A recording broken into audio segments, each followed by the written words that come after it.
Gálatas, no capítulo 3. Estamos podendo falar com o Senhor. Gálatas, no capítulo 3. Focaremos nossa atenção sobre os versos 1 ao verso 5. Novo Testamento, Epístola de Paulo aos Gálatas, capítulo 3, verso 1 ao verso 5. A palavra de Deus diz: Ó insensatos Gálatas, quem vos fascinou para não obedeceres a verdade? A vós, perante os olhos de quem Jesus Cristo foi representado como crucificado, só quisera saber isso de vós: recebeste o Espírito pelas obras da lei ou pela pregação da fé? Sois vós tão insensatos que, tendo começado pelo Espírito, acabareis agora pela carne? Será em vão que tenhais padecido tanto? Se é que isso também foi em vão?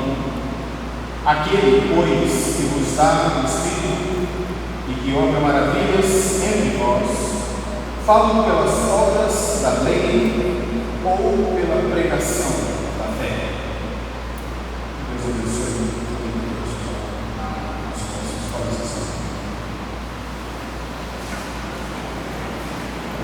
Quando nós iniciamos o estudo da Epístola de Paulo aos Gálatas, na introdução geral da Epístola, eu fiz algumas observações de como Paulo, nessa Epístola, ele muda a tonalidade, como se pudéssemos assim descrever, em conversando pessoalmente, ele muda o tom de voz. Esta é a impressão que se tem ao ler a carta de Paulo aos Gálatas e as demais epístolas, muito embora em outras epístolas ele também tenha esta firmeza pastoral para com o seu rebanho, para com a igreja de Cristo. Mas em lugar algum, ou melhor do que em qualquer outro lugar, aqui está simbolizado a maneira firme, incisiva com a qual Paulo fala com as igrejas da Galácia. E duas vezes ele se reporta à igreja, ele se refere à igreja, questionando-os como insensatos. E isso em si mesmo é algo para a nossa reflexão. O porquê Paulo seria tão incisivo em sua palavra pastoral a essa igreja, a essas igrejas? Mas nós não podemos escapar do fato que duas vezes, do verso 1 ao verso 5, Paulo chama os cristãos da Galácia de insensatos. E isso, de cara, já nos apresenta um problema. E o problema tem a ver com a maneira através da qual nós devemos descrever outras pessoas. E a título de introdução, eu quero chamar sua atenção para alguns fatos relacionados a esta expressão insensatos, que pode também ser traduzido como tolos. O problema todo nasce quando você, ao ler esta passagem, tem a impressão de que Paulo está contrariando o ensino de Cristo.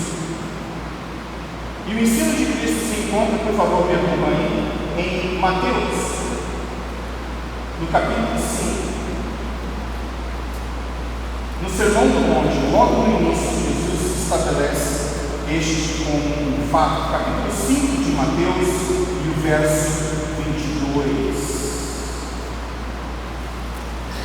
Mateus 5, 22, a palavra de Deus diz: Eu, porém, vos digo que qualquer que, sem motivo, se encolerizar contra seu irmão, será réu de juízo.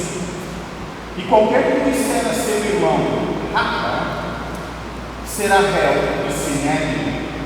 E qualquer que disser louco, será réu do fogo do inferno.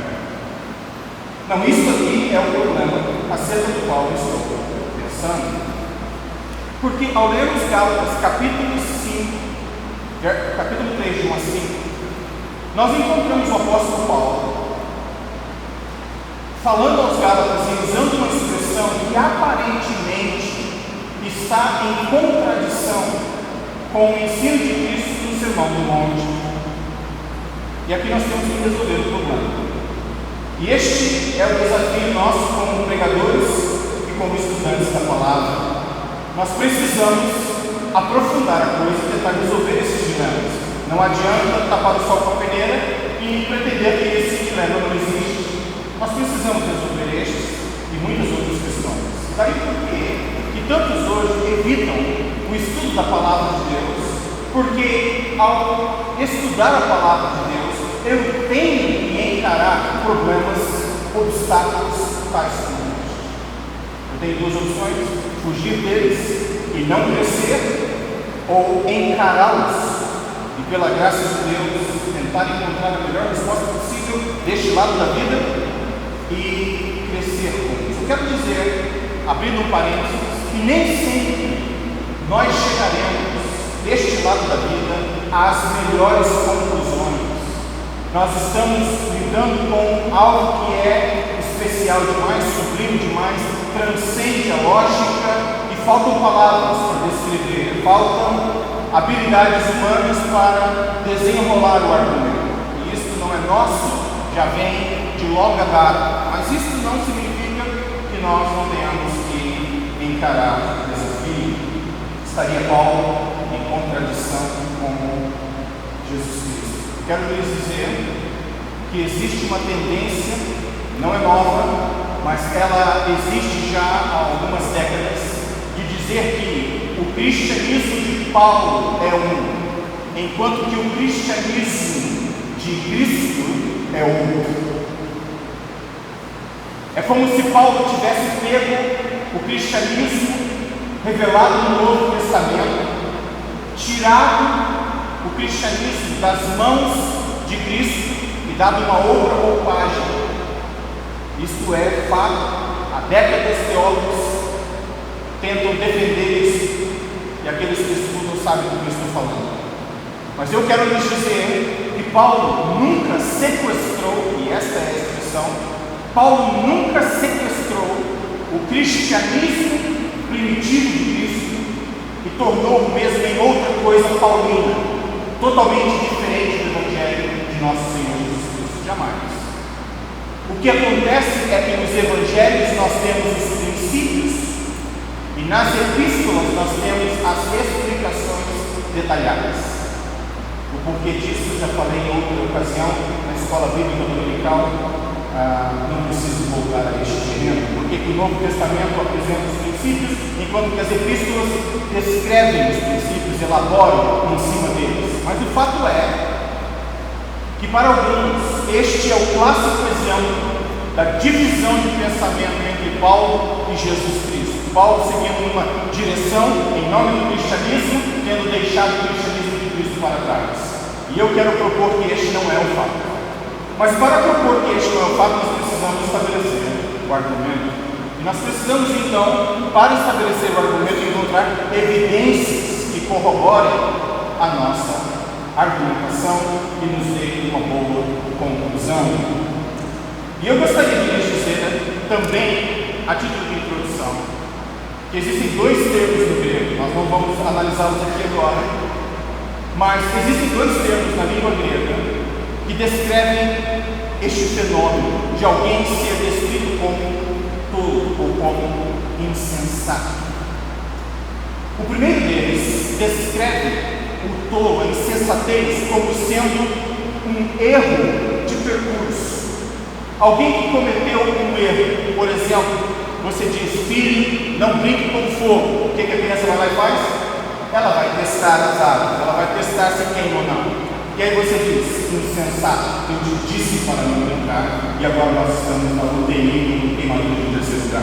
E assim por diante. Um pequeno exemplo de como a coisa funciona. Existe um termo no grego que descreve a insensatez como sendo um fato, um erro de percurso. Mas um outro termo descreve a natureza tola, a natureza insensata do caráter de uma pessoa. Percebe a diferença? Um termo descreve uma pessoa boa, correta, talvez cometendo um equívoco, naquele momento ela foi precipitada, insensata. Outra coisa, o outro termo descreve como sendo o caráter insensato, o caráter de tolo. E o livro de Provérbios pega muito pesado com os tolos. Se você quer evitar ser um deles, leia o livro de Provérbios. Ele falará severamente acerca dos tolos. Mas o fato é que Paulo chama os cristãos de insensatos. Esta palavra pode ser também traduzida como tolos. Mas eu quero lhes dizer que estas não são as únicas ocasiões nas quais esses termos acontecem. Abra sua Bíblia em Mateus, no capítulo 23, e verso 17. Jesus, no capítulo 23 de Mateus, está falando aos líderes de sua época, aos líderes religiosos. E você sabe, por contexto, que este é um discurso extremamente severo. Jesus não poupa adjetivos para confrontar a hipocrisia dos líderes da sua época. Sepulcros caiados, hipócritas, raça de víboras. E aí ele segue descrevendo a religiosidade de sua época. No capítulo 23, verso 17, está escrito assim: insensatos e cegos, pois qual é maior, o ouro ou o templo que santifica o ouro? Aqui está Jesus, que em Mateus 5 diz: a ninguém dizeis louco, tolo ou insensato. E aqui agora, ele mesmo estabelece o uso da palavra. Bom, vamos prosseguir tentando complicar um pouco mais. Capítulo 25 de Mateus e o verso 2. Jesus está contando a parábola das 10 virgens. 5 eram sábias e 5 eram insensatas. 5 eram loucas, 5 eram tolas. Isso veio direto da parábola, capítulo 25, verso 2. E 5 delas eram prudentes e 5 loucas. O termo louco aqui é o mesmo termo insensato de Gálatas. É o mesmo no original. Mas vamos continuar complicando. 1 Coríntios, carnaval, estamos de férias, de folga. As cabeças estão aliviadas do trabalho. Logo no feriado pela frente. Temos muito para fazer, então vamos pensar. Estava assistindo um filme durante as minhas férias. A expressão que a pessoa usa é assim: vou te fazer uma pergunta, pense, mas não precisa se machucar, não precisa se torturar, não precisa se machucar, só pense, como se o ato de pensar fosse para alguns tão difícil. Dito isso, vamos a 1 Coríntios, do capítulo 1, verso 25. 1 Coríntios, capítulo 1, verso 25, a palavra de Deus diz: porque a loucura de Deus, observe aí do lado, observe só o jogo de palavras, e os termos são os mesmos do original. 1 Coríntios, capítulo 1, verso 25. Voltando, porque a loucura de Deus é mais sábia que os homens, e a fraqueza de Deus é mais forte que os homens. Verso 26. Porque vede, irmãos, a vossa vocação, que não são muitos os sábios segundo a carne, nem muitos os poderosos, nem muitos os nobres que são chamados. Mas Deus escolheu as coisas loucas desse mundo para confundir as sábias. E Deus escolheu as coisas fracas deste mundo para confundir as fortes. Bom, qual é o ponto ao qual eu quero remetê-los? O ponto é este: que o uso desta terminologia, o uso desse termo, insensatos, tolos, ele não é essencialmente contrário àquilo que Jesus prescreveu em Mateus capítulo 5, no Sermão do Monte, conforme nós lemos anteriormente. Vocês observaram por essas simples passagens que o termo louco, insensato, insensato pode ser usado de maneira positiva.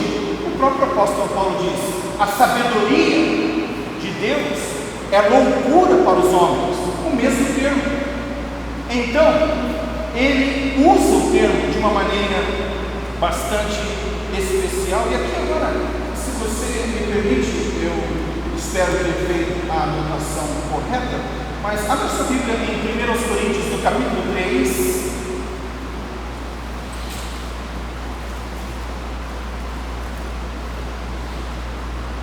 Verso 18. 1 Coríntios, capítulo 3, verso 18. Ninguém se engane a si mesmo. Se alguém dentre vós se tem por sábio neste mundo, faça-se louco. Aí está o problema. Faça-se louco para ser sábio. Verso 19. Porque a sabedoria deste mundo é loucura diante de Deus, pois está escrito: ele apanha os sábios na sua própria insensatez, na sua própria tolice, na sua própria astúcia. Aqui então, alguns exemplos apenas para dizer isso. Que Paulo não está quebrando ou indo contra o mandamento de Cristo estabelecido no Sermão do Monte. Nós vimos que o termo pode ser usado como uma metáfora para algo bom. A sabedoria de Deus é loucura diante dos homens e vice-versa. Paulo está dizendo: façamos-nos de loucos para ganhar aqueles que precisam do Evangelho. Então o termo pode ser usado de forma positiva, e ele foi usado pelo próprio Senhor Jesus Cristo, de maneira a enfatizar ensinos positivos, tais como na parábola das 10 virgens, 5 sendo sábias e 5 sendo tolas insensatas. Este é o ponto que eu gostaria de deixar com vocês. E apenas para colocar talvez o breve encaixão e terminar o argumento nesse ponto, dizer, com base em 1 Coríntios, capítulo 4, verso 10, nós somos loucos. Aqui está o uso absolutamente positivo da palavra. Nós somos loucos por amor de Cristo, e vós sábios em Cristo, nós fracos e vós fortes, vós ilustres e nós vivos. Vocês já entenderam o ponto. O ponto é simplesmente estabelecer que o cristianismo de Paulo, o ensino de Paulo, está em perfeita harmonia com o ensino de Cristo. Cristo chamou homens de insensato. Mateus 23. Jesus usou o termo insensato em seus ensinos, visando a edificação de pessoas. Mais do que isso, o próprio apóstolo Paulo usa o termo insensatez, tolice, como sendo algo bom. A sabedoria de Deus é tolice diante dos homens e vice-versa. E ele chega ao ponto de se autodescrever como sendo um louco para ganhar aqueles que ainda não têm o Evangelho. Com isso, irmãos e irmãs amigos, eu quero concluir então com uma observação importante. Eu terei que voltar a ela depois. Depois, quando? Em outros domingos que ainda estão por vir nesse sentido que quero dizer. Onde está então o perigo quando nós lembramos daquilo que Jesus ensinou em Mateus 5:22? Como que eu posso estabelecer então a diferença entre Mateus 5:22 e o que Paulo está ensinando em Gálatas 3? Voltemos então a Mateus capítulo 5 para reenfatizar o ponto. Eu quero que você observe o contexto do verso. As palavras são importantes. Mateus 5:22. Primeiro verso que nós citamos na introdução. Eu, porém, vos digo que qualquer que, sem motivo, aí está o começo do entendimento do que é o que Paulo está fazendo e o xingamento de alguém. Está certo? A primeira coisa é fazê-lo sem motivo, sem razão. Você não entende nada da pessoa, você não entende nada do que ela fez ou deixou de fazer, você simplesmente chega à sua conclusão precipitadamente rotula aquela pessoa como sendo estúpida, idiota, como sendo burra, como sendo tudo o que você quiser. E a propósito, acho que vocês acham que eu esteja sendo grosseiro. O termo idiota no português vem de uma palavra que está no Novo Testamento. E esta palavra descreve alguém que é incapaz de servir em público. É uma pessoa tão despreparada para a vida pública. É uma pessoa tão reservada. Ela não pode ser um líder em qualquer esfera da sociedade, muito menos politicamente no mundo antigo. Esta é uma pessoa descrita no Novo Testamento como sendo idiotez. E daí a gente vem o termo idiota. É aquela pessoa que ignora as coisas, ela ignora os fatos, ela não sabe de nada, inútil, politicamente, socialmente falando. Por isso que um dos pensadores brasileiros escreveu um livro recentemente, Política, para não sermos idiotas. Esse é o termo. Ele faz um jogo de palavras, porque o termo político também está no Novo Testamento, que é a arte de servir bem. E ele faz esse jogo de palavras, e o livro você pode adquirir depois. Política para não sermos idiotas.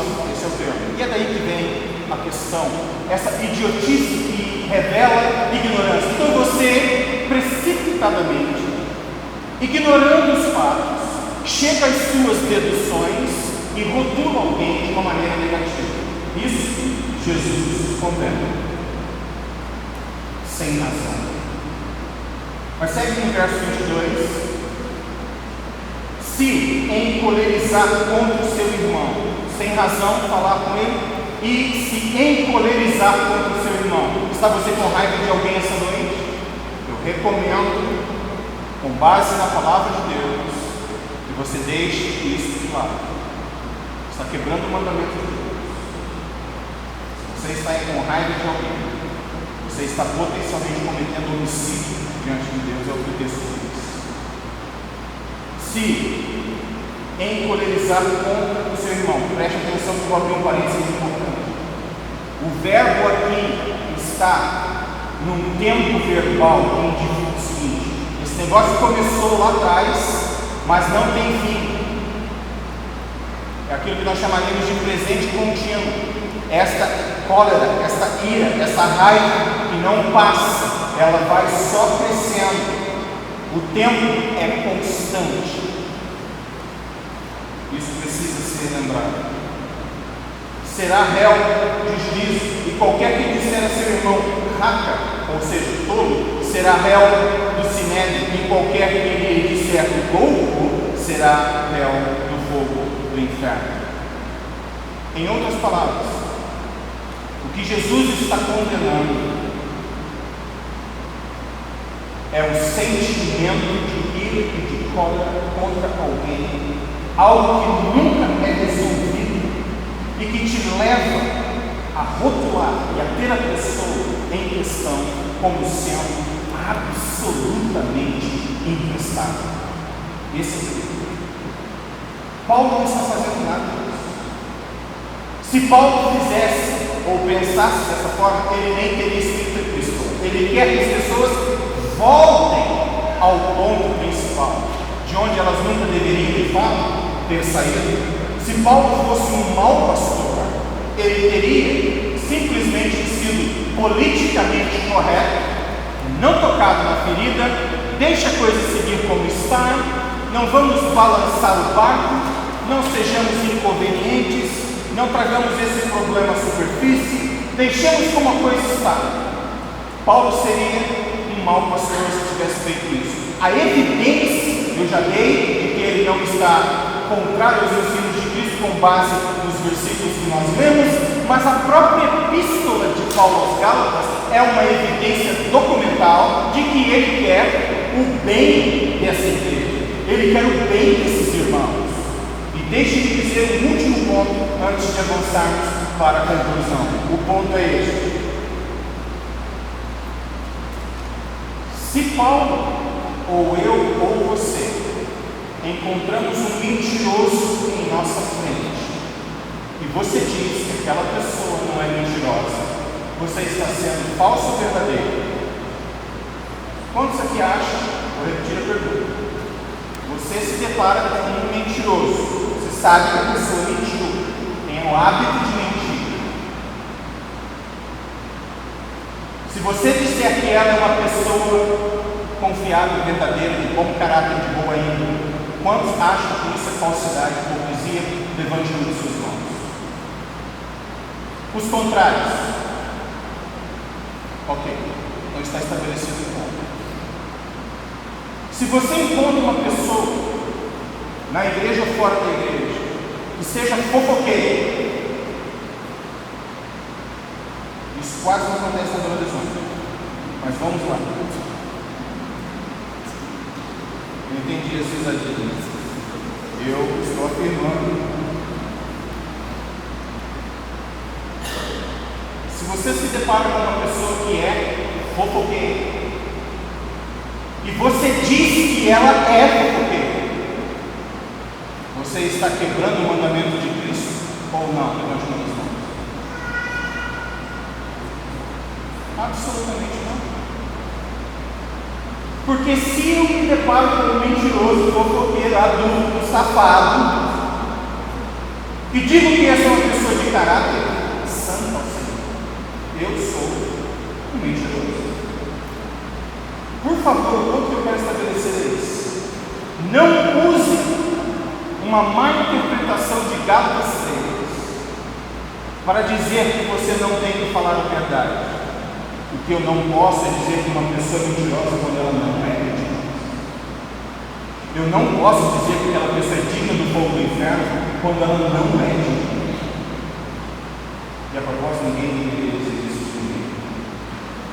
Tendo dito isso, quando alguém me convence, eu estava há algum tempo atrás conversando com um irmão em Cristo, ele é absolutamente, facilmente inteligente, formado em literatura pela Universidade de Cambridge, na Inglaterra, um homem elegante, fino, de um inglês perfeito. E ele contou a experiência de um dia estar no trabalho dele, a pessoa fez um comentário e ele disse o seguinte: aqui está um problema para vocês entenderem. Ele olhou para a pessoa e disse: você vai me deixar só com a impressão, ou você irá até o fim me convencendo de que você é um tolo? Você simplesmente me deixará com a impressão, ou você continuará me convencendo de fato? Não, senhoras e senhores, o ponto é este. Quando eu tenho um tolo diante de mim, eu tenho um tolo. Eu não posso descrevê-lo de outra forma. Eu não estarei sendo injusto quando um adúltero é descrito como adúltero. Eu estou sendo verdadeiro. Eu não posso ser considerado uma pessoa ruim ao dizer que o mentiroso é mentiroso. Eu estou estabelecendo um fato, desde que isso não seja uma calúnia, obviamente. Paulo aqui não está levantando uma calúnia contra os Gálatas, ele está dizendo, com base na evidência, eu estou dizendo que vocês estão errando no caminho, que vocês estão agindo como insensatos. E agora, para terminar, eu quero deixar 3 coisas para vocês. Nós voltaremos a elas no futuro próximo. A primeira delas é a insensatez. A insensatez da desconfiança. Ó insensatos Gálatas, quem vos fascinou? A palavra aqui no original significa quem vos enfeitiçou. Quem usou quase como que de mística, de mágica, para destituí-los da posição em que estavam seguros em Cristo para uma outra situação totalmente insegura. Quem vos fascinou? Quem vos enfeitiçou? Está alguém aqui esta noite enfeitiçado por alguém, por alguma coisa? Observe só a escolha de palavras de Paulo. Ó insensatos Gálatas, quem? Não é o que. Primeiro, quem? Aquilo que te derruba em termos de tentação, via de regra, vem através de alguma coisa não cai nos seus braços, nas suas mãos, nos seus colos. Via de regra, alguém traz. Quem vos enfeitiçou para não obedecerdes à verdade, a vós, perante os olhos de quem Jesus Cristo já foi representado como crucificado? Essa é uma pergunta. Quem vos enfeitiçou ao ponto de chegarem a desconfiar de Cristo? E este é o primeiro aspecto da insensatez: desconfiar dos méritos de Cristo. Em segundo lugar, a insensatez não só de desconfiar, mas olha só o que diz o verso 2: só quisera saber isso de vós, recebeste o Espírito pelas obras da lei ou pela pregação da fé? Sois vós tão insensatos que, tendo começado pelo Espírito, acabareis agora pela carne. A segunda insensatez, ou o segundo aspecto dessa insensatez: arrogância. As pessoas começaram humildemente e, com o passar do tempo, passaram a crer, desconfiando dos méritos de Cristo. Os méritos de Cristo não são mais suficientes, desconfiemos, portanto, dele. Isto fez com que uma arrogância espiritual começasse a ser gerada na alma, porque agora, se Cristo não é mais suficiente, adivinha que algo mais precisará ser. Se Cristo não soluciona o meu problema, outro terá que solucionar. E Paulo está dizendo: insensatos, quem vos iludiu? Quem vos enfeitiçou dessa maneira, ao ponto de vocês um dia desconfiarem de Cristo, e agora, nessa insensatez continuada, agirem com tanta arrogância? Vocês receberam o Espírito por causa do que vocês fizeram, ou foi uma obra da graça pela fé nas vidas de vocês? Essa é a pergunta. E por fim, Paulo: será em vão que tenhais padecido tanto, se é que isso também foi em vão? A insensatez da ingratidão e da ignorância. O primeiro aspecto é o aspecto da desconfiança. O segundo, da arrogância. O terceiro, da incoerente ingratidão. Vocês receberam tudo pela fé, e agora vocês vão querer ficar diante de Deus e dizer que é porque vocês merecem. É porque o que Cristo fez não foi suficiente. Insensatos. Voltem à posição. Qual é a posição? Os versos 5 e verso 6, nós apenas leremos. Diz assim: aquele, pois, que vos dá o Espírito e que obra maravilhas entre vós, falo pelas obras da lei ou pela pregação da fé? E a resposta vem: assim como Abraão creu em Deus, e isso lhe foi imputado como justiça. Sabeis, pois, que os que são da fé são filhos de Abraão. Isso é o que Paulo diz: volta a essa sensatez da fé cristã.